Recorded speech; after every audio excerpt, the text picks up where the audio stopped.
From the Articles of Incorporation, 1926, said hospital to be a free community hospital for the care and treatment of all indigents and poor within its radius. Those able to do so pay their own expenses, and reputable physicians within the radius to have the rights and privilege of having their patients treated and cared for at said hospital on equal terms and privileges of all other physicians. They amended that in 1927, just a month later, and it says, all persons who may subscribe to capital stock of this corporation for the purpose of raising the $65,000 by voluntary contribution, who shall subscribe to more than $25 shall have issued to them a certificate showing the amount of the contribution, but shall not have received any dividends in the same, but shall have the right to vote in an election for the purpose of electing the trustees to conduct the business of said hospital.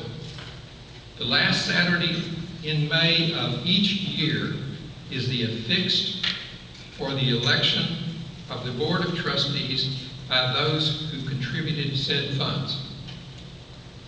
From that humble beginning, where all the contributors to the hospital had voting rights to the Board of the Trustees, to the current self-elected, non-appointed board that take vacation perks for themselves and family to resorts and expensive places, the vision has changed. The hospital, which is presumably owned by the people in the community, has had its ownership transferred to a second corporation, TJ Health Services, which also owns a for-profit corporation, TJ Health Partners, which owns no property but employs most of the physicians. The boards for all these corporations are interchanged, and the conglomerate is not in any way transparent to the citizens of this community. I would not agree nor presume that there is anything corrupt or untoward in the action of the boards. But the lack of transparency, the expensive trips and perks of the board is very suggestive, and it creates the foundation for extreme corruption. I don't think it was envisioned that the money paid by the citizens of this community for their health care would be used for the board's enjoyment. The community hospital has become a huge, colossal monopoly, sucking up everything in its path: services, the tests, the pharmaceuticals, and now the doctors. The pricing for all this to be controlled by only one entity, the hospital administration. This is not likely to result to the benefit of the hospital owners, the citizens of Barren County. The power wielded by the hospital administration is already clearly on exhibition and is not pretty. Everyone has seen the huge full-page ads in the local paper over the weekend.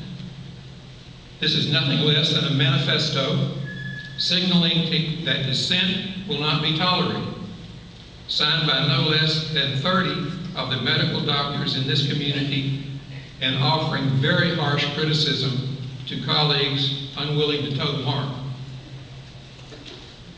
Three very clear and powerful statements are made by this display. First, the administration has the ability to coerce 30 licensed medical physicians of the community to sign a document that is to be published, offering very harsh criticism to their colleagues.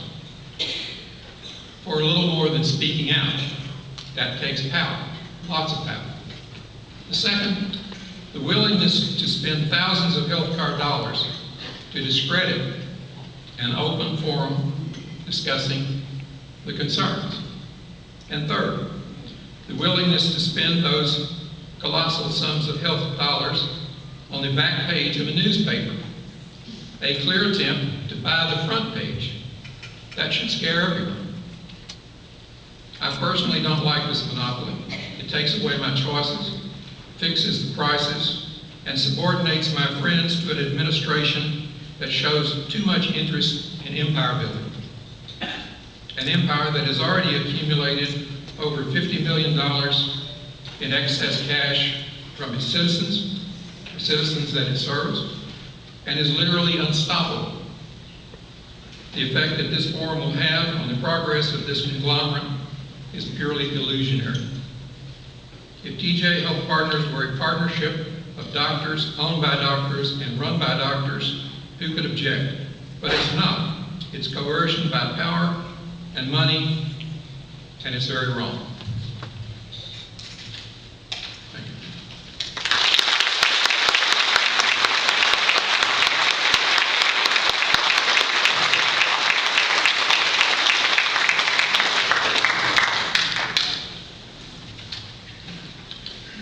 DT, I can't see with or without my glasses. I don't know what to do about it.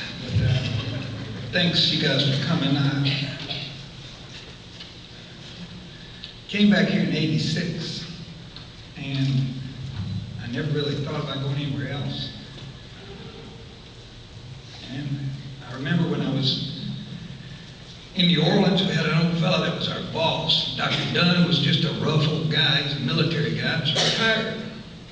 And I do better telling my story than reading it, but old Dr. Dunn knew I was from somewhere in Kentucky and had heard it was a small community. So he called me in and says, I hear you, and old Dr. Dunn just made grown men cry in the hall sometimes if he wanted to. So he said, I hear you going home. I said, yeah, I am. He said, you from a small town? I said, yes, sir, I am.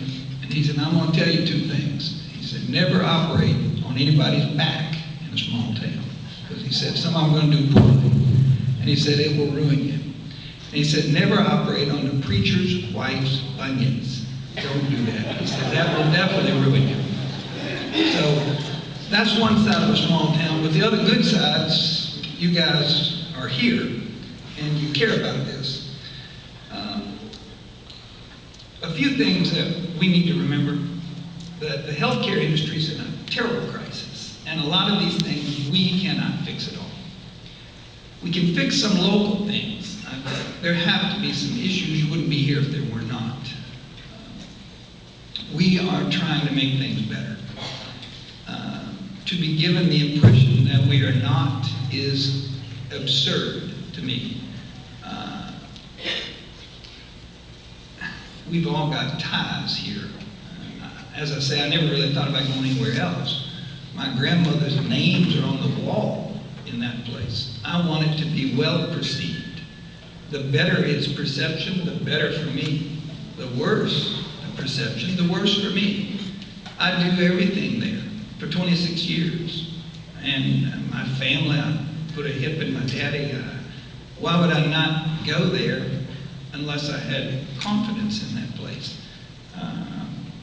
So it's crazy to think, it's crazy for you to be led to believe that we want to undermine that facility. That's just crazy. Most of the time, with few exceptions, you go to a hospital because that's where your doctor goes.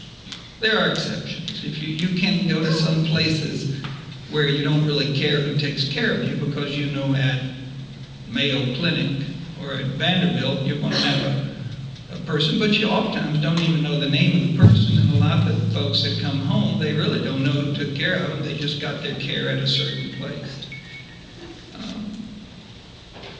I think that's been forgotten a little bit. The questions is what we're interested in. The questions that you have, and our aim is to categorize them, as Fred mentioned.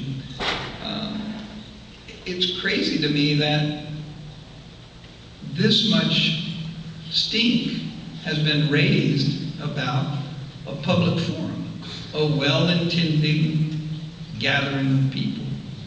But, oh, it's caused a huge ordeal. I, too, am, I think, scheduled to get a letter of reprimand that I haven't gotten because I haven't stood still long enough to have it dropped in my lap.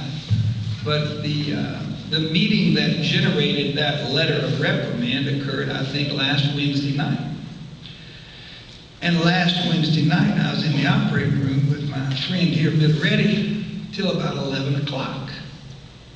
And one of his co-workers came back from that meeting and looked like he witnessed something ugly. And he had. We've done no harm here, but try to gather. You've had the opportunity for years, but we're trying to let you look around and see each other. There are a lot of people obviously concerned about the state of affairs here in the healthcare. A lot of people. And there are a lot that would be here were they not intimidated, and they are afraid to be here, but they're equally concerned.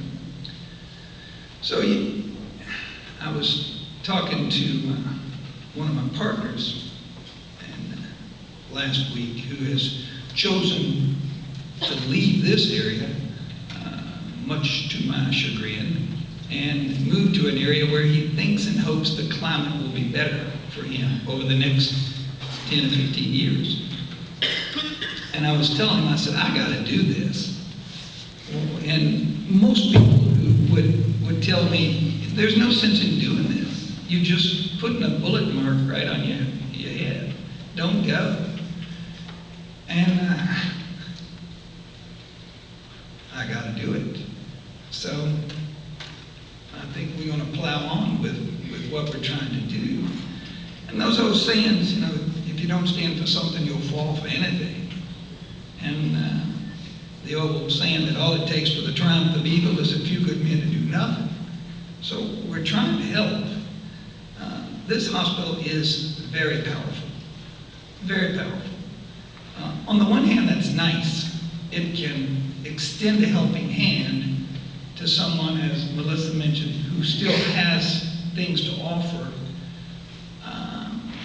which is a great thing. And we would never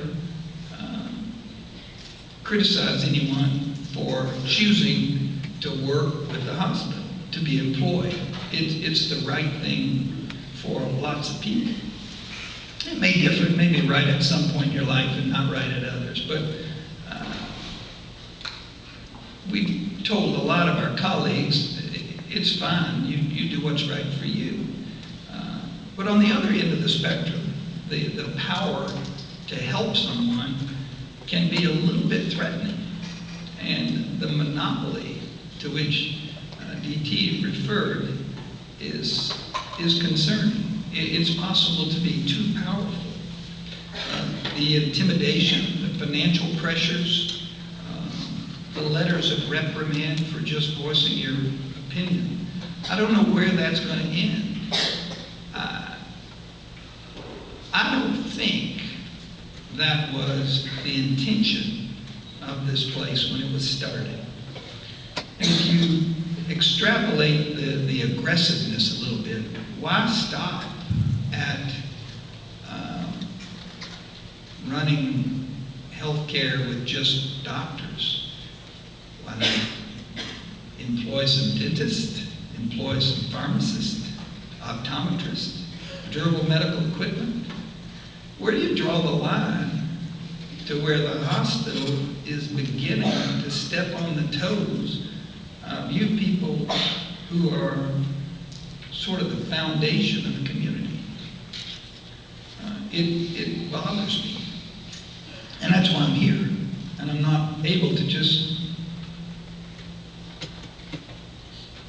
swallow it. It bothers me. Now, this is a local, little town, but there's something that's interesting happening. And down in Georgia, in Albany, Georgia, they had two hospitals, one about 450 people, one about 150 people. So